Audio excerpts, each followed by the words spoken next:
हरे कृष्णा, राधे राधे। आज आपको कार्तिक माह में भगवान विष्णु की एक बहुत सुंदर कहानी बताती हूँ। बहुत समय पहले की बात है, किसी नगर में एक सेठ और सेठानी रहते थे। उनकी कोई संतान नहीं थी, बस सेठ और सेठानी दोनों अकेले ही रहते थे। भगवान की कृपा से उनके घर में धन धान्य की किसी प्रकार की कोई कमी नहीं थी। सेठानी भगवान विष्णु की अटूट भक्त थी। कार्तिक व्रत, स्नान नियम, एकादशी व्रत, माघशीर्ष महाव्रत नियम, प्रत्येक गुरुवार को पूजा व्रत नियम सब बड़े प्रेम से करती। रोज भगवान विष्णु की पूजा करती, भगवान को बड़े प्रेम भाव से पूजती, सेवा करती। साधु संत सत्संग में उसका बहुत विश्वास था। सेठ को सेठानी का इस तरह दिन रात पूजा करना बिल्कुल अच्छा नहीं लगता था। सेठ बच्चा ना होने से बहुत दुखी था। इसी वजह से एक दिन सेठ ने सेठानी को घर से निकाल दिया। सेठानी ने बहुत विनय की, पर सेठ नहीं माना। सेठानी घर से निकली तो सोचा अब कहाँ जाऊं। इसे भाग्य का दोष मानकर जंगल की ओर चल दी। जंगल पहुंचकर सेठानी ने देखा वहां 4 आदमी मिट्टी खोदने का काम कर रहे हैं। सेठानी ने उन लोगों को बोला कि मैं घर से भटक गई हूँ, कहीं कोई दौड़ ठिकाना नहीं है रहने का, इसलिए उसे नौकरी पे रख ले। उन चारों को सेठानी पर बड़ी दया आई और उन्होंने उसे रख लिया। अब सेठानी दिन रात भगवान का नाम जाप करती और मिट्टी खोदती रहती। कभी कभी भगवान भी इंसान की परीक्षा लेता है। ये समय सेठानी की परीक्षा का ही था। सेठानी के पास कोई रहने की जगह तो थी नहीं, इसलिए वो वही खदान के पास गुफा में रहती। पर उस स्थान पर उसके नहाने, खाना बनाने और भगवान विष्णु को भोग लगाने का कोई साधन नहीं था, इसलिए वह ऐसे ही पड़ी रहती। क्योंकि जब तक पूजा पाठ, भोग आदि सेवा ना करे तब तक खुद भी कैसे कुछ खाए। अब सेठानी भगवान का नाम जाप करती और मिट्टी खोदती। सेठानी को इस तरह के काम की आदत नहीं थी, इसलिए कुछ ही दिनों में सेठानी के हाथों में बड़े बड़े छाले पड़ गए।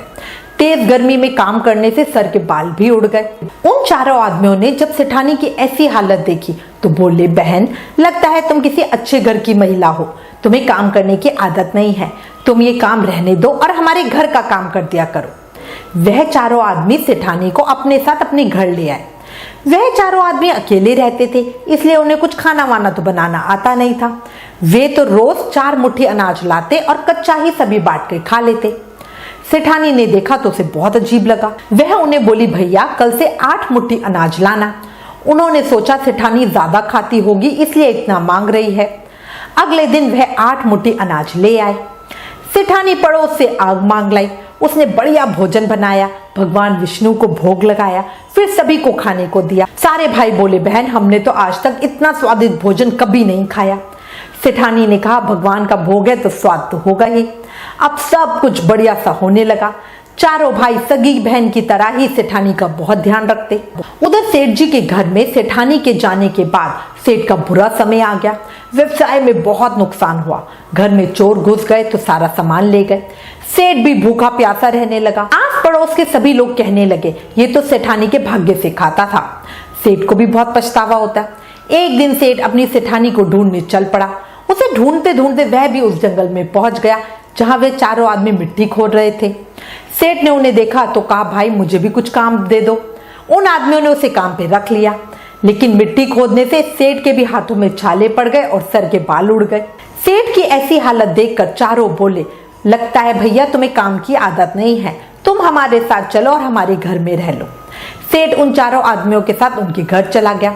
सेठानी घूंघट में थी तो सेठ को देख नहीं पाई। सेठानी ने सभी के लिए भोजन तैयार किया और हर रोज की भांति विष्णु भगवान को भोग लगाया।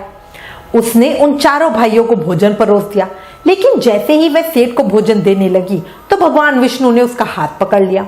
सेठानी बड़ी हैरान परेशान। भाई बोले, बहन भोजन क्यों नहीं परोस रही? वह बोली, मैं कुछ नहीं कर रही हूँ, मेरा हाथ तो भगवान विष्णु ने पकड़ रखा है। भाई बोले, हमें भी भगवान विष्णु के दर्शन कराओ। उसने भगवान से प्रार्थना की तो भगवान विष्णु सबके समक्ष साक्षात प्रकट हो गए। सभी ने दर्शन किए। सेठानी ने घूंघट उठाया तो सेठ और सेठानी दोनों ने एक दूसरे को देखा। सेठ ने भगवान विष्णु और सेठानी से अपने किए की क्षमा मांगी और सेठानी को साथ चलने को कहा। भाइयों ने अपनी बहन को बहुत सा धन दे के विदा किया। अब सेठानी के साथ सेठ भी भगवान विष्णु की पूजा करने लगा और उसके परिणाम से उसका घर फिर से धन धान्य से भर गया। कुछ ही समय में उनके जीवन की सबसे बड़ी कमी भी दूर हो गई और उन्हें भगवान विष्णु की कृपा से पुत्र रत्न की प्राप्ति हुई। हे भगवान विष्णु, जैसे सेठ सेठानी पर कृपा करी, वैसे ही इस कहानी को कहते सुनते हुकारा भरते सब पर कृपा करना। बोले भगवान विष्णु की जय, कार्तिक के ठाकुर की जय, मोर मुकुट बंसी वाले की जय, वृंदावन बिहारी लाल की जय। अगर कार्तिक माह की कहानी पसंद आई हो तो प्लीज इस वीडियो को ज्यादा से ज्यादा शेयर करें। Please like, share and subscribe. Thank you. Hare Krishna.